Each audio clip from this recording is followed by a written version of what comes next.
10 মিনিটে চলুন আজকে মলা মাছের তরকারি রান্না করি। তো এখানে আমি সব কিছু রেডি করে নিয়েছি, টমেটো, পেঁয়াজ কুচি, ধনেপাতা, কাঁচামরিচ। এবার হচ্ছে গিয়ে আমি মলা মাছকে ভালো করে ধুয়ে নিব। ভালো করে ধুয়ে হচ্ছে গিয়ে আমি একটা কড়াইতে দিয়ে দিব। তো কড়াইতে দিয়ে দিচ্ছি, সাথে পেঁয়াজ কুচি দিচ্ছি, টমেটো কুচি, কাঁচামরিচ, মরিচ গুঁড়া, হলুদ গুঁড়া, ধনিয়া গুঁড়া অল্প পরিমাণে দিচ্ছি, স্বাদ মতো লবণ, সরিষা বা সাদা তেল যে কোনো তেল দিয়ে রান্না করতে পারেন। ভালো করে মেখে অল্প একটু পানি দিয়ে আমি চুলাটা অন করে দিব। খুব বেশি পানি কিন্তু আমি দিচ্ছি না।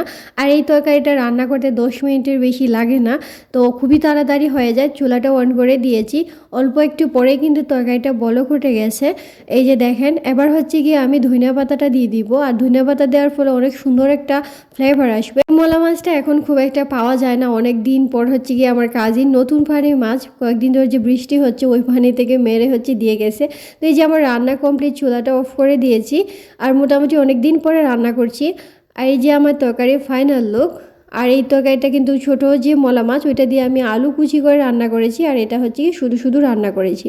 তো এবার হচ্ছে কি আমি একটা প্লেটে বেড়ে নিচ্ছি, জাস্ট আমি দেখাচ্ছি।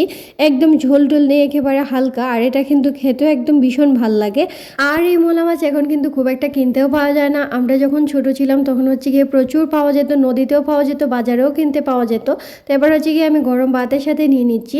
আমার তো খেতে ভীষণ ভাল লেগেছে। আপনাদের কাছে কেমন লাগে অবশ্যই কমেন্ট করে জানাবেন। আর যারা আমার ফেসবুক পেজ থেকে দেখছেন তারা অবশ্যই পেজটিকে ফলো দিয়ে রাখবেন। আর যারা ইউটিউব চ্যানেল থেকে দেখছেন তারা অবশ্যই ইউটিউব চ্যানেলটাকে সাবস্ক্রাইব করবেন। আজকে এই পর্যন্তই, আল্লাহ হাফেজ।